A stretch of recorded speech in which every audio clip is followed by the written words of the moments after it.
Development Bank Joint Agriculture Program to increase funding and build staff capacity.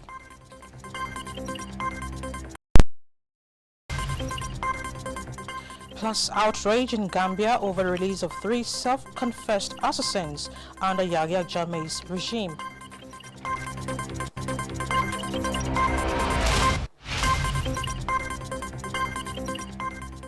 Thank you so much for joining us. Now, the federal government and African Development Bank Joint Agricultural Development Program has made tremendous impact on Nigeria's food production in the last 4 years. This is coming as the federal government pledges to strengthen the program through funding and staff capacity building. Musa Baba Aliu has details. Government, in partnership with African Development Bank, introduced the Agriculture Transformation Agenda Support Program with a view to changing the thinking of rural farmers from peasant to business-oriented farming. The focus of the program is commodity value chain alongside infrastructure development as some of its key components in 4 staple crop processing zones. The target beneficiaries of the program are smallholder farmers, mainly youth and women, to be trained along rice, sorghum and cassava value chains. The program has contributed to the food and nutrition security, job and wealth creation objectives of Nigerian agricultural policy. About 299,615 jobs have been created compared to a target of 120,000. A figure released by the National Office of the Program in Abuja indicates that more than 100,000 tons of food valued at 30 billion naira has been added to the national food supply in the last 3 years. In Abuja, Musa Baba Aliyu, NTA News. And still on agribusiness, the United States Agency for International Development has launched a new feed, the Future Nigeria Activities, to nurture a business environment that promotes private sector investment in agriculture. Justin Bemoyi reports that the 5-year, $15.7 million agribusiness promotes wealth. This agribusiness activity is aimed at integrating thousands of micro, small and medium enterprises and producer organizations as high-performing commercial actors in the rice, maize, soybean, aquaculture and cowpea value chains.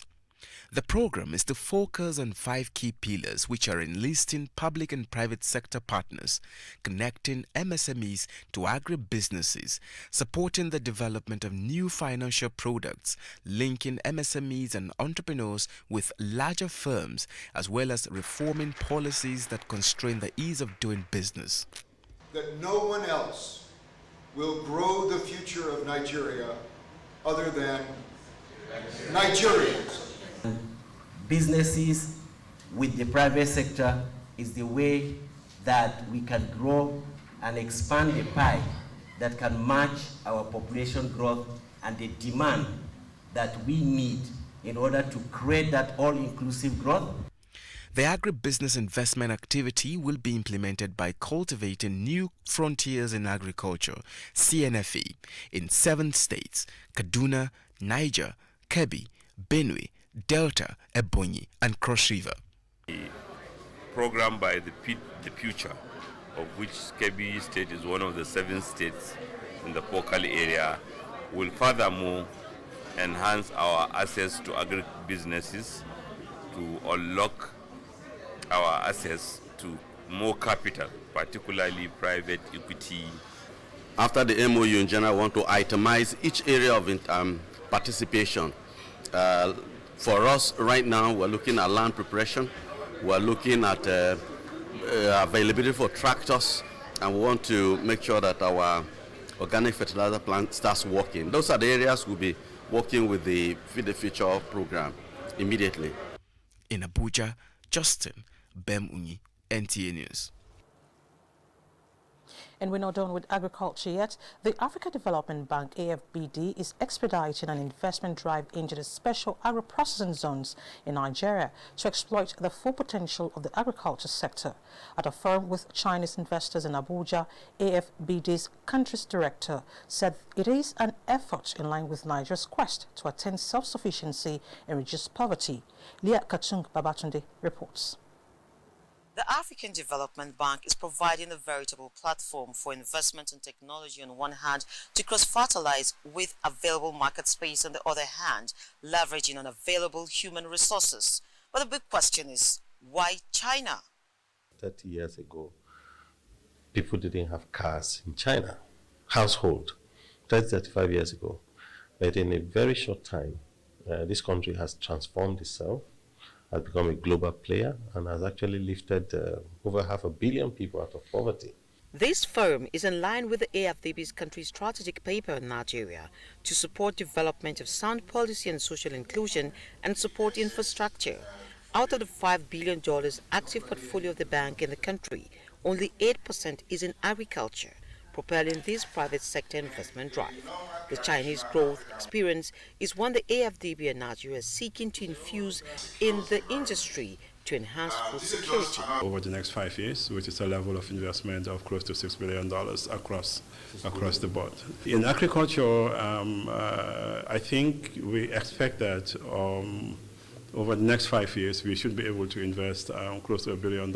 A lot of very interested partners in China, and including the very large-scale companies and also some middle-sized companies, because of the advantages of the African continent. I'm sure there are more and more investors coming. This process is aimed at removing barriers and granting potential investors access to the special agro-industrial processing zones that have started taking shape across the country following the federal government's agriculture advancement policy.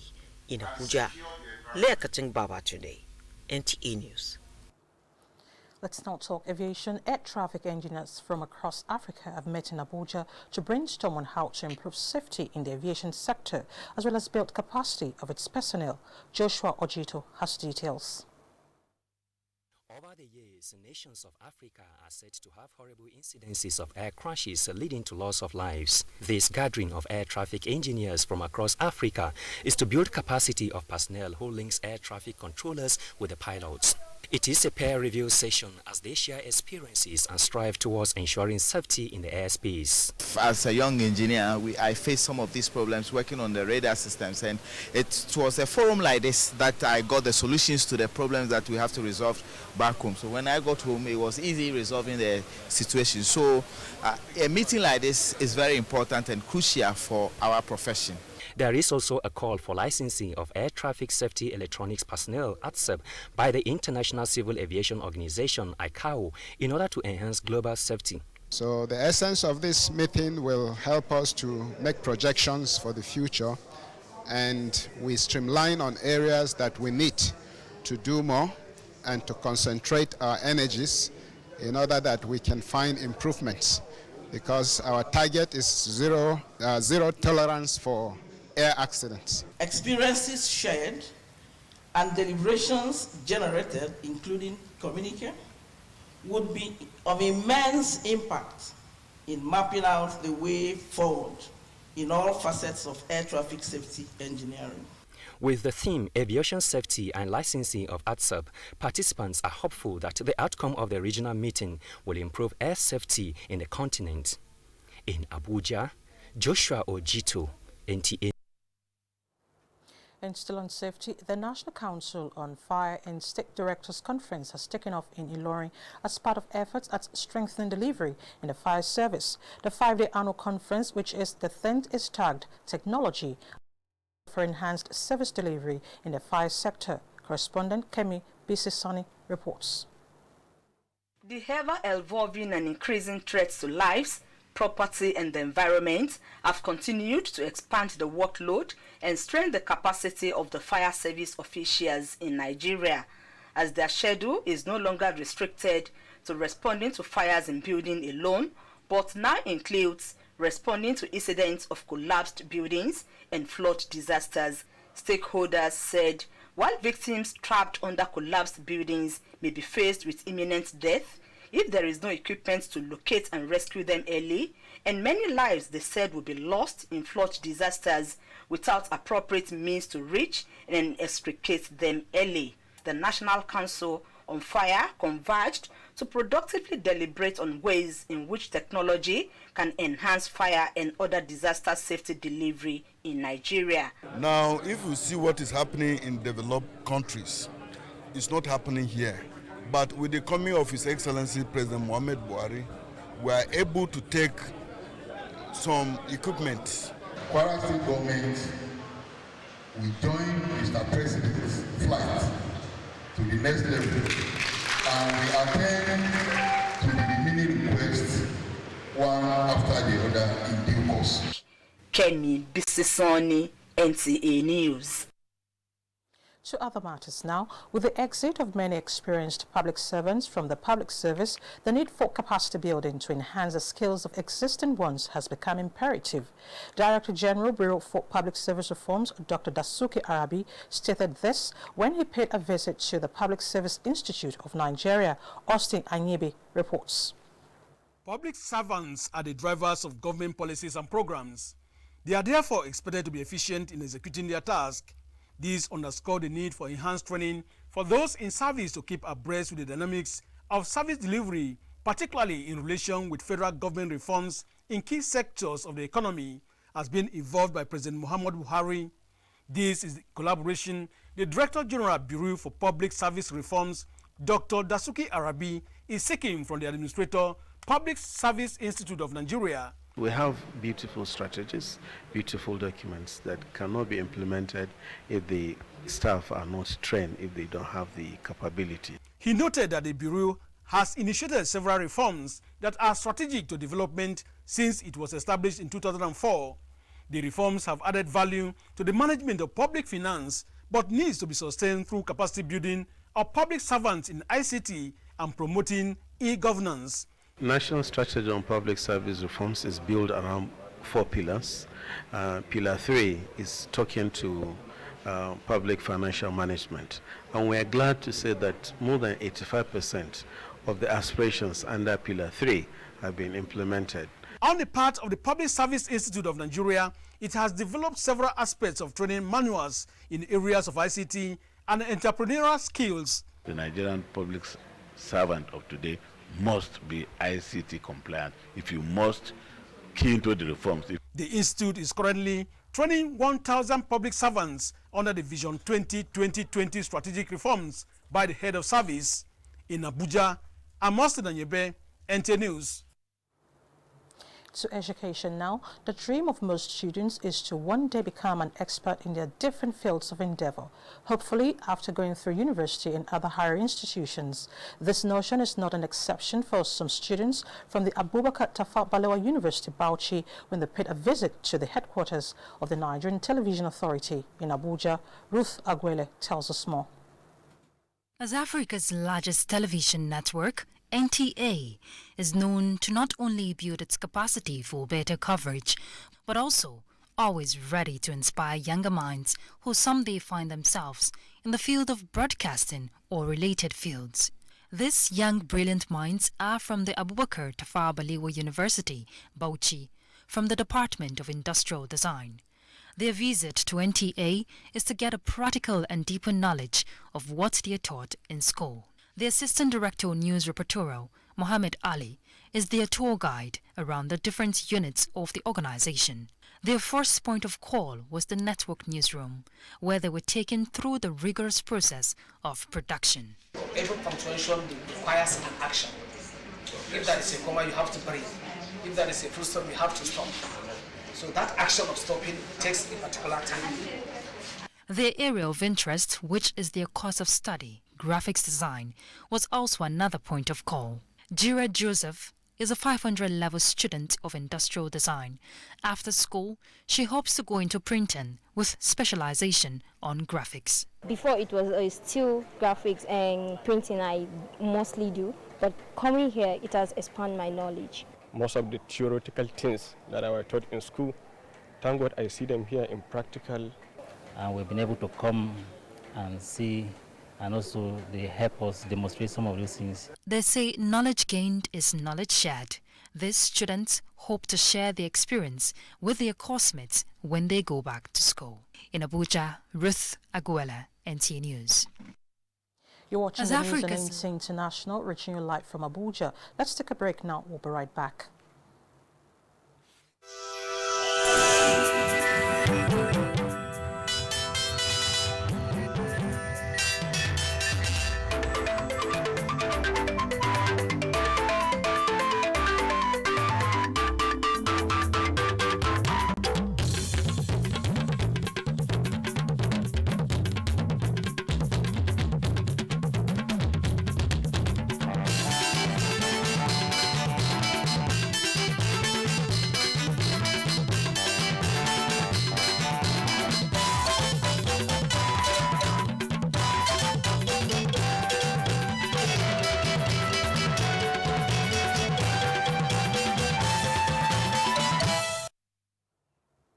Thanks for staying with us. There must be a concrete agreement between all key players before digital switchover in the next set of states ready for migration. Director General, National Broadcasting Commission, Ishaq Modibo Kau, said this in an interview with Adebola Brookston Sunday.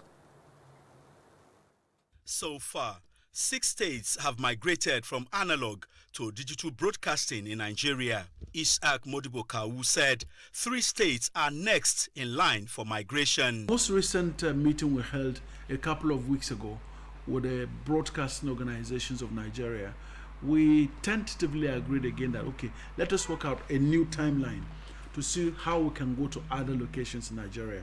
And we're looking at the possibility of going to the biggest media markets, Lagos, Kano, Port Harcourt, and then a national rollout over a period of, say, 15 to 20 months. The Director General urged signal distributors and content providers to be patient as the Commission is almost concluding plans for the timeline. We are going to release those timelines, but we want to be sure that every component part of the process is on board. If we do not do that, you know, the movement of a group is determined by the last person actually in that train. We want to be sure that everybody is carried along in terms of their contribution to the process, in terms of what they expect as the outcome. Year 2020 is the current deadline given by the International Telecommunication Union, ITU, for all African countries to migrate from analog to digital broadcasting. Adebola Brookston Sunday, NTA News. Into security, the Ogun State government has warned that it will not hesitate to destroy any property used by criminals for their heinous acts and also arrest owners of such property for proper prosecution. The governor, Prince Dakpo Abiodun, stated this at a press briefing on the activities of kidnappers and successes recorded so far. Correspondent Lukman Adefeso tells us more. For the past 2 weeks, kidnappers have been terrorizing residents, taking captive of about 18 people. This made the State Police Command swing into action, rescuing the victims unhurt. Governor of Ogun State, Prince Dakpo Abiodun, while briefing the media, assured that all necessary support will be provided for security agencies to secure every part of the state, including the waterways. He commended President Muhammadu Buhari and the Inspector General of Police, Muhammad Adamu, for measures put in place to assist men of the Nigerian police in the rescue mission. Let me use this opportunity to sound this very strong note of warning to our landlords and any property owners that any property or facility found to be serving as hideouts to criminals will not only be taken over, but we will demolish them. The landlords will also be arrested and handed over for prosecution for harboring criminals. Will consider and treat them as accomplices. Aside the governor's desire to launch the State Security Trust Fund, there are also plans to provide vehicles, speedboats, and communication gadgets for security agencies in the state, as well as legislation and expeditious judicial actions for speedy trial of crime suspects. The Commissioner of Police, Bashir Makama, speaks on the arrests made so far. Suspects are arrested and they are being investigated. Details will be made known to you as soon as it is over. Meanwhile, the state government has ordered the immediate clearing of bushes around Shagamu or a road at least 25 meters. The federal government has declared Monday 12th and Tuesday 13th August as public holidays to mark the 2019 Eid al-Kabir celebration. In a statement signed by the Director Press and Public Relations, Mohammed Manga, the Permanent Secretary, Ministry of Interior, Georgina Ehoma Ihuria, MON, who made the declaration on behalf of the federal government, congratulated Muslim faithful on the occasion. It called on all Nigerians at home and in diaspora to use the period of celebration to embrace the virtues of love, humility, peace and sacrifice as exemplified by the Holy Prophet Muhammad. She also urged Nigerians to shun any form of destructive tendencies and join hands with the federal government to build a peaceful, strong and united Nigeria.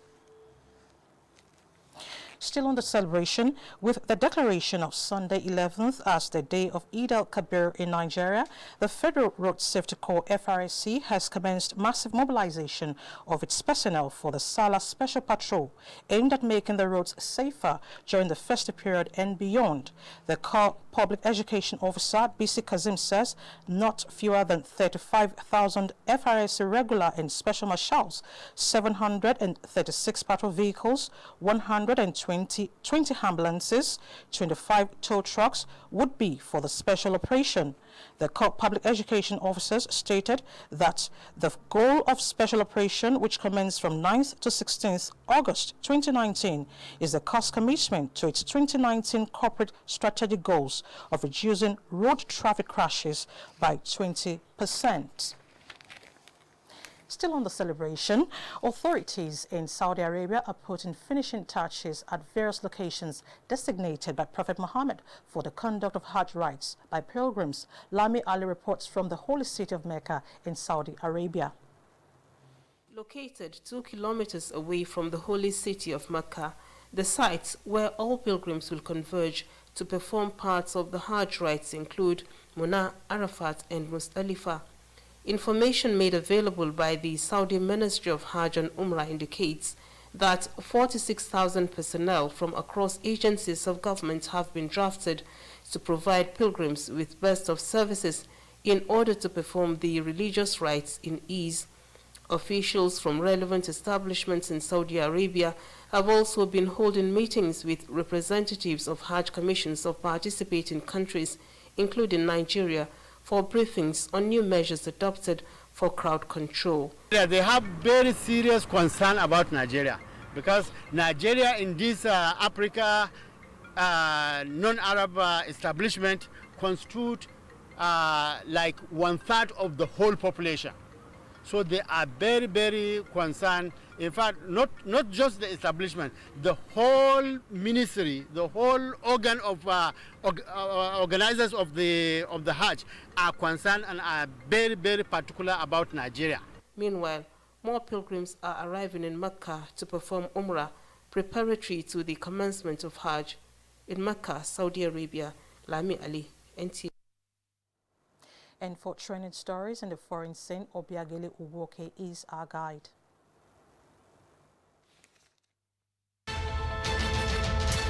Hello and a warm welcome to this segment of the news. Relatives of people murdered under the regime of the Gambia's former ruler, Yahya Jammeh, have expressed outrage over the release of 3 self-confessed assassins. The men, who were members of a paramilitary unit known as the Junglers, were freed from army custody 2 weeks after appearing before the Gambia Truth, Reconciliation and Reparations Commission, TRRC.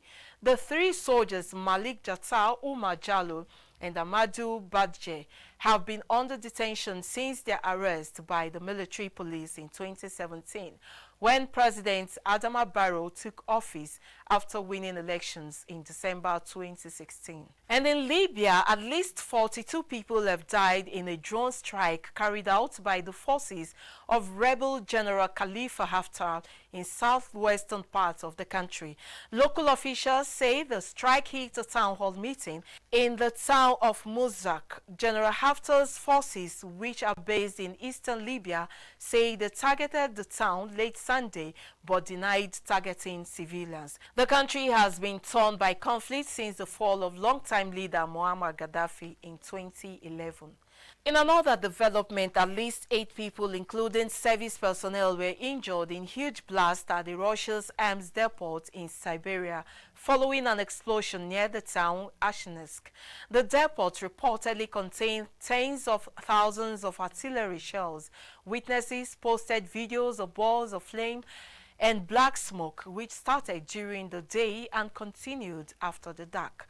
A state of emergency was declared in the area west of the city of Krasnok, where about 3,000 persons were moved. But Ashnok town officials say 11 more residents were being prepared for evacuation. And that's the package. Many thanks for your time. I'm Obiageli Ugoke. And that's the news at this hour on NTA International. Thank you so much for watching.